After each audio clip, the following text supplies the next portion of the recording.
Welcome back to Access Carolina.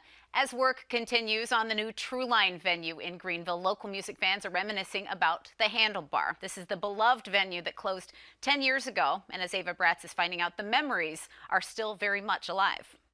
A listening room for the musically savvy, a place to connect and create memories to last a lifetime. The Handlebar, a place so many here in the upstate have a dear place in their hearts. But it's not gone forever because, Michael, here with Trueline, you are preserving this in an amazing way. We've got John Jeter here as well. Tell me about the event this weekend. Well, the event this weekend is to really celebrate the legacy of the Handlebar and use that as a jumping off point to the present and the future for where the Handlebar will remain in the lexicon of Greenville.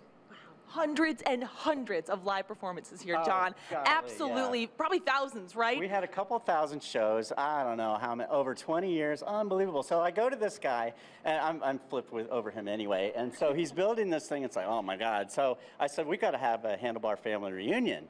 And he says, well, let Trueline do that. And I'm going, yeah. So it's going to be, oh my God, it's so much fun. This is just insane. What a dream. I mean, God, what a legacy, right? Right. You know, you start this thing 30 years ago, and Michael comes along and says, we're going to engrave this in Greenville's history forever.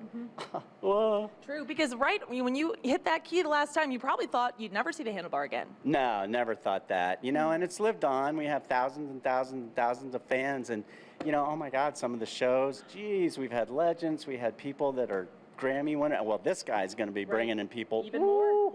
Yeah. Good point. Yeah. And those amazing fans that really made the Handlebar what it was are going to be laying some bricks. Mike, what is the purpose of this? So the purpose of the bricks is to allow people to basically state what they loved about the Handlebar, why it mattered to them, whether it was they met their wife there, or they closed a big business deal there, or they had the best night of their lives, or it was their first show, first time seeing John Mayer or Casey Musgraves, or people like that came all through the history of the Handlebar. So I think, you know, to keep those memories alive and to let people know what the Handlebar meant to the community, even if they weren't here when it happened, I think it's very significant and important. The most special thing, I think, a music industry I've ever heard do for its fans, for its musicians. So let's take this brick outside. Thanks, guys. And we're going to go talk to some mega fans of the Handlebar who are going to take their brick this weekend and really lay their memories to rest here, to live forever. We have Neil and Greg here. Neil, I would love to know, I'm going to pop in between you guys.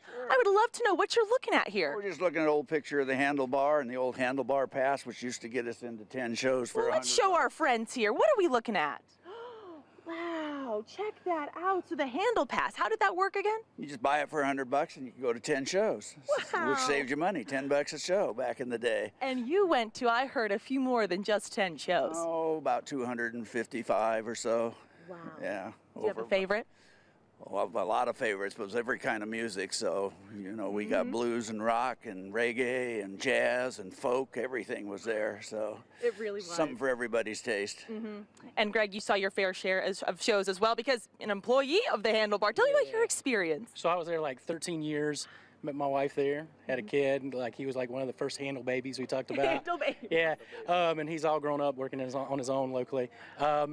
Yeah, my top 10 shows now are all like that size venue, 500, a little bit more venue. Jason Isbell was there before he won a Grammy. So was Alabama Shake. So all those groups came in and just blew our socks off, and then they went on to bigger things. So it was awesome. It was Well, great. during the bricklaying, I'm sure there's going to be a lot of words said about the merging, right? The past, present, future of music. You know, if you were going to tell us what you're going to put on your brick, Neil, what are you going to put on there? Music is life.